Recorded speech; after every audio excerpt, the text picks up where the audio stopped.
Assalamu aleyküm aziz qeyrindaşlar, aziz yurttaşlarım. Həmmamani roza yığına bilen təbrikləyəm. Niyyət qılıb tutan rozanlar qəbul olsun. Bugünküdək təşvişli günlərdə mənim yurtumni, yurttaşlarımni sevinib, üzərindən iki qız avazını qatmaqçıyım. Kəm zımınğa danq ketken, Uyğur degen nahiyem, Undi inaq yaşamaqda, Uyğur, Qazaq, Rusi hem.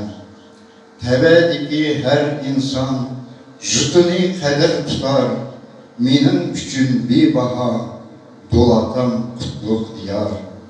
Sap havalı güzel jutum Tağ bağrığa caylaşqan, Orğub aqqan süzük suyu Say salağa yaraşqan. Ata boğam bərpa qılıb Jutumni avat etken, Jutumda yaşlıq devrim dostlar bilen təm etken. Əfsus, həmiz bir jüt tutulğan bilen, şu jütdə ömrümüzün ayıqca bir yaşap ötəməyimiz ki, dostlar her kim her yakka hayat iqim bilen iqib gitmiz ki, ona mən jütümni sevinib, şu jütümdün ketken barlıq qeyrindaşlarım, Əlağinem namıdın, jüttaşlarım namıdın, Nuralım Varis icrasıdaki əziz jütüm diyenler şimdi Döktürünlarda unutmaqçımən. Merhamet.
Got a